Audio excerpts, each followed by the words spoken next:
పొట్లకాయ శనగల పొడి కూర చేసుకోబోతున్నాం. పొడి కూర పొట్లకాయ చాలా బాగా సూట్ అవుతుంది. మనం వేపుడులాగా పొడి ఏదైనా వేస్ట్ చేసుకోవడం.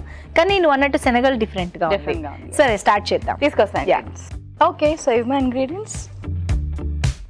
సో నల్ల శనగలు నానబెట్టినవి, ఉడికించినవి కూడా. ఎందుకంటే పొట్లకాయలు మనకి తొందరగా కుక్ అయిపోతాయి జనరల్ గా. అవును. అండ్ మరీ మెత్తగా మనం చేసుకోకూడదు కాబట్టి చక్కగా ఉడికించి తెచ్చేసుకున్నామంటే లాస్ట్ లో వేసుకో. అంటే శనగపిండి జనరల్ గా ఇలా కూరలు వేపులలో వేసుకోవడం కామనే, కానీ ఒక పక్క నల్ల శనగలు వేస్తూ ఇంకో పక్క శనగపిండి వాడడం మరి బానే ఉంటుందంటావా? హెవీగా పొడి కూర అనుకున్నాం కాబట్టి చాలా కొంచెంగానే మనం పైనుంచి వేసుకుంటాము. ముందే కొంచెం రోస్ట్ చేసి వేసుకోవచ్చు. బట్ మనం ఎలాగో కొంచెం డ్రైగానే చేసుకుంటున్నాం కాబట్టి కర్రీ పైనుంచి వేసేటప్పటికి అది కూడా బాగా సెట్ అయిపోతుంది. ఓకే, మిగతావన్నీ కూడా మామూలు పోపు, ఉల్లిపాయలు అవన్నీ చాలా బేసిక్ గానే ఉంచుకున్నాం మనం. ఓకే, స్టార్ట్ చేద్దాం. ఓకే, సో ముందుగా నూనె వేసేస్తున్నాను. ఓకే, సో పోపు దినుసులు వేసేస్తున్నాను. ఓకే, నెక్స్ట్ ఎండుమిరపకాయలు అండ్ పచ్చిమిరపకాయలు కూడా ఉన్నాయి కాబట్టి మరి ఎక్కువగా వేయట్లేదు నేను. కొంచెం వేగాక కరివేపాకు కూడా వేసేసుకోండి. వేగాయి. ఓకే, కరివేపాకు. యాక్చువల్లీ వీటిలో ఉల్లిపాయలు మనం జనరల్ గా వేసుకోము పొట్లకాయలు, కానీ శనగలు వేసుకుంటున్నాం కాబట్టి మనం ఉల్లిపాయలు కూడా వేసుకుంటున్నాము. ఓకే, సో ఉల్లిపాయ ముక్కలు కూడా వేసేసుకుందాం. పచ్చిమిరపకాయలు, పచ్చిమిర్చి కారం బాగుంటుంది వీటికి, అందుకనే అవే కొంచెం ఎక్కువ క్వాంటిటీ వేసుకున్నాం. అంటే పొట్లకాయ సపరేట్ గా చేసుకుంటున్నప్పుడు మనకి డెఫినెట్లీ పచ్చిమిర్చి కారమే చాలా బాగుంటుంది. లేదు ఇలా కాంబినేషన్ లో ఉన్నప్పుడు మాత్రం మిగతావి ఫ్లేవర్స్ లాగా మనం వేసుకోవచ్చు. ఓకే, బాగా వేగాయి యాక్చువల్లీ. సో పొట్లకాయ వేసేసుకుందామా ఇప్పుడు? చక్కగా ఇలా చక్రాల్లా కట్ చేసుకుంటే సన్నగా మగ్గడము త్వరగా మగ్గిపోతుంది, తినేటప్పుడు కూడా వీలుగా ఉంటుంది. చిన్న చిన్న ముక్కలు కట్ చేస్తే కనిపించవు, ఇలా శనగలు వేసినప్పుడు అసలు అది మగ్గిపోయి పొట్లకాయ లాగానే అనిపించదు. చూడాలంటే మనం చక్కగా ఇలా చేసుకోవచ్చు రౌండ్ గానే. మనకి ఎప్పుడు కూడా తిన్నాం అదే అలవాటు. ప్రెషర్ కుక్కర్ లో అస్సలు పెట్టద్దు, ఎందుకంటే పొట్లకాయ టేస్ట్ అంతా కూడా పోతుంది. సో మామూలుగా ఇలా కలుపుకునేటప్పుడు కూడా మనకి ఆ రింగ్స్ అన్ని కూడా తగులుతూ ఉండాలి. అదే యాక్చువల్లీ అందం మనకి పొట్లకాయలు మనం చేసుకుంటున్నప్పుడు. సో ఇక్కడ మన ఫ్లేవర్స్ అన్ని వేసేసుకుందాం. చాలా వరకు కొంచెం మనకి సేమ్ ఇందాక క్యాబేజ్ లాగానే పొట్లకాయ కూడా ఇలా హై ఫ్లేమ్ లో మనం గబగబా వేయించుకుంటే టేస్ట్ చాలా బాగుంటుంది. పసుపు, మొత్తం రెసిపీకి సరిపడా ఉప్పు,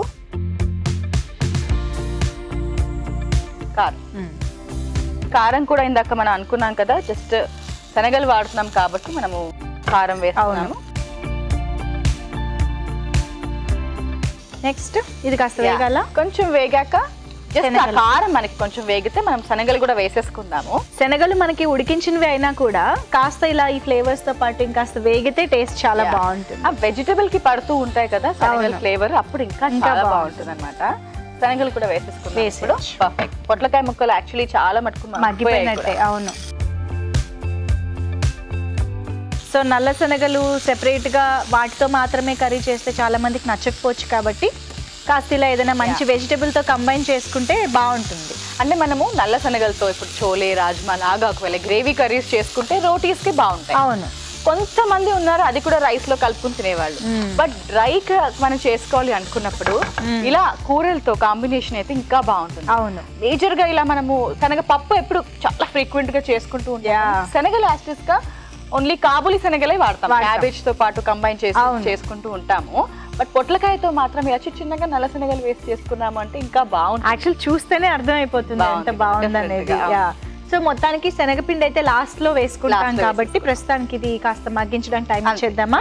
ఇక్కడ మనం పొట్లకాయ అలాగే నల్ల శనగల కూర కూడా చాలా డిఫరెంట్ గా ఉండబోతోంది. యాక్చువల్లీ మనకి ఇదంతా పొడి కూర కాబట్టి డ్రై టెక్స్చరే వస్తుంది అనమాట. ఓవరాల్ గా మనం వేసుకున్న సింపుల్ ఫ్లేవర్స్ తోనే ఆ పొట్లకాయ అలాగే ఉడికించుకున్న శనగలు కూడా బాగా వేగిపోయాయి. ఓకే, సో ఇదైతే రెడీ కాబట్టి గౌరీ ఇంకిప్పుడు పొడి కూడా వేసేసుకుందామా. శనగపిండి ఇంకొంచెం డ్రై టెక్స్చర్ వచ్చేస్తుంది మనకి, ఇంకా బాగుంటుంది కూడా.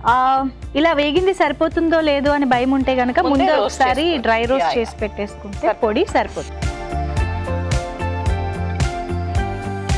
డ్రై రోస్ట్ చేస్తే మనకు కొంచెం టేస్ట్ కొంచెం బాగా మారిపోతుందేమో అన్న ఒక ఇది ఉంటుంది. అందుకే ఇక్కడ మనం ఈ వేడి సరిపోతుంది అనమాట, బికాస్ చాలా సన్న మెత్తటి పొడి కదా, అందుకని మనం ఇలా వేసుకున్నా కూడా సరిపోతుంది. ఇప్పుడు శనగలకి శనగపిండే మళ్ళీ ఎందుకు అని అనుకుంటే పల్లి పొడి ఇలాంటివి కూడా వేసుకోవచ్చా?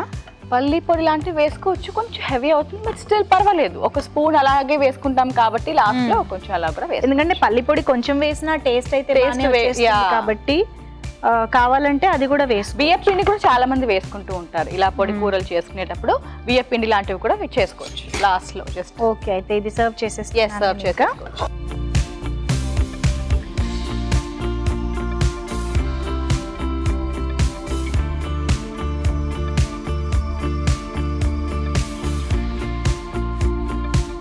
ఓకే, సో కొత్తిమీర కూడా వేసేసుకుందాం.